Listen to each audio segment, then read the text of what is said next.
So hello guys, welcome back to my channel. So guys, आज की video में मैं आपको बताने वाला हूं कि जो आर्मिन आर्लेट है वो क्यों इतना जीनियस है। ऐसी बातें जो कि उसको जीनियस बना देती हैं। दोस्तों, आज की वीडियो को शुरू करने से पहले आप मेरी वीडियो को लाइक करना मत भूलना, और अगर नए हैं तो चैनल को सब्सक्राइब जरूर कर देना, क्योंकि मैं ऐसी वीडियोज़ डालता रहता हूँ। दोस्तों, एक और बात मैं आपको बताना चाहता हूँ कि इस वीडियो में काफ़ी सारे स्पॉयलर्स भी होने वाले हैं। तो अगर आपने अटैक ऑन टाइटन नहीं देखा या फिर आप उसे देखने की प्लानिंग कर रहे हो तो आप इस वीडियो को छोड़ सकते हो। दोस्तों, सबसे पहले आर्मिन आर्लेट की थोड़ी सी जानकारी मैं आपको दे देता हूँ। तो दोस्तों, अगर आप अटैक ऑन टाइटन के फ़ैन हो तो आपको आर्मिन आर्लेट के बारे में तो पता ही होगा, और साथ साथ ये भी पता होगा कि आर्मिन आर्लेट कितना जीनियस है। तो बात करें अगर उसके बचपन की, तो हमें पता है कि बचपन में ही उसको किताबें पढ़ने का बहुत शौक था। दोस्तों, मुझे तो लगता है कि सिर्फ वही एक इंसान था जिसको बाहर की दुनिया के बारे में पता था, मतलब दीवार की बाहर की दुनिया के बारे में पता था। जैसे कि उसे ये भी पता था कि दीवार की बाहर एक समुंदर भी होता है और झरने भी होते हैं और बाकी सब कुछ वगैरह वगैरह होते हैं, जैसे कि पहाड़ और या फिर कुछ और चीज़ें। और ये बातें शायद एरविन और लिवाई को भी नहीं पता थी।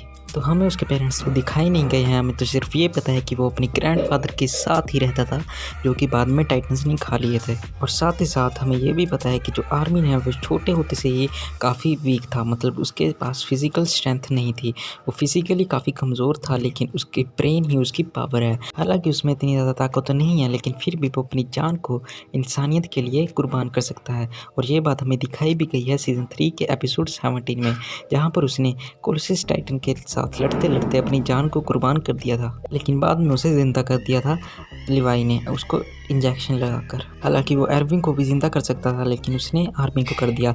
अब सीज़न 4 में ही पता चलेगा कि आर्मिन ज़्यादा बेटर प्रूफ होता है एरविन से या फिर नहीं।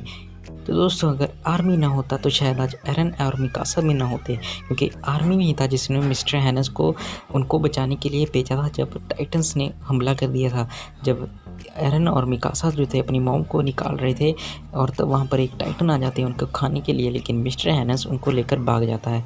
और मिस्टर हैनस को आर्मी ने ही वहाँ पर भेजा था एरन और मिकासा की मदद करने के लिए। और साथ ही साथ कुछ कुछ ऐसी चीज़ें भी हमें दिखाई गई यहाँ पर आर्मी की वजह से इंसानियत बच पाई थी। मतलब जैसे कि उसको ही पता लग गया था पहले से ही कि जो एनी है वो ही फीमेल टाइटन है। हालांकि इस बात का हिंट आर्मिन को पहले ही मिल गया था, क्योंकि उसे पता लग गया था कि जो एनी है उसने ही वो 2 टाइटन्स को मारा था, जिस पर जो हैंजी जो है वो रिसर्च कर रही थी। और ये बात उसने किसी को बताई नहीं थी, लेकिन उसे पता था, और बाद में उसने सबको बता दिया था।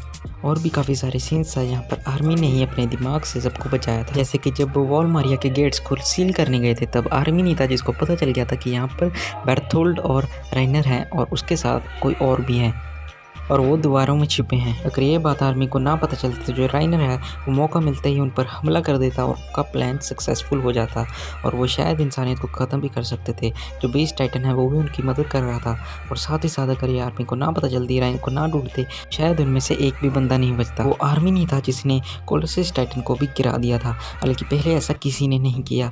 आर्मी ने अपने दिमाग से कोलोसस टाइटन को हराने में कामयाब हुआ, और साथ साथ एरन ने भी इसमें काफ़ी मदद की। लेकिन अगर आर्मी अपने दिमाग का यूज़ नहीं करता तो फिर कोलोसस टाइटन भी नहीं मरता, लेकिन उसके लिए उसको अपनी जान की कुर्बानी भी देनी पड़ी, लेकिन बाद में उसको जिंदा कर लिया था। अगर बात करें फ्यूचर की, तो मुझे लगता है कि जो आर्मिन है वो कमांडर एरविन को भी रिप्लेस कर सकता है, क्योंकि हमें कुछ कुछ सीन्स ऐसे भी देखने को मिले जहाँ पर जो कमांडर एरविन है वो पूरी तरह से आर्मिन पर डिपेंड हो चुके थे और उसकी बातें भी मानने लगे थे। और खास करके सीज़न 3 में हमें ये बातें दिखाई गई। दोस्तों, हमें ये बातें तो पता है कि आर्मिन काफ़ी जीनियस है, और कौन सी बातें उसको जीनियस बनाती हैं तो ये भी आपने देख ही ली हैं। और हमें ये देखना है कि सीज़न 4 में जो आर्मिन है वो अपने दिमाग का कैसे यूज़ करता है। और अब तो उसके पास कोलोसस टाइटन की पावर भी आ चुकी है, तो सीज़न 4 में आर्मिन के हमें काफ़ी ज़्यादा धमाके देखने को मिलेंगे। दोस्तों, अगर ये वीडियो आपको अच्छी लगे तो प्लीज़ लाइक कर देना और चैनल को सब्सक्राइब कर देना। मैं ऐसी वीडियोस आपके लिए लाता हूँ, और मैं खुद की स्टोरीज़ भी लिखता हूँ जो कि मैं आपके साथ भी शेयर करता हूँ, जैसे कि कोई भी एनिमे की, जैसे कि डोरेमोन के अनसॉल्व्ड एपिसोड की आगे की स्टोरीज़, या फिर कुछ और, या फिर जैसे कि क्रॉसओवर्स वगैरह।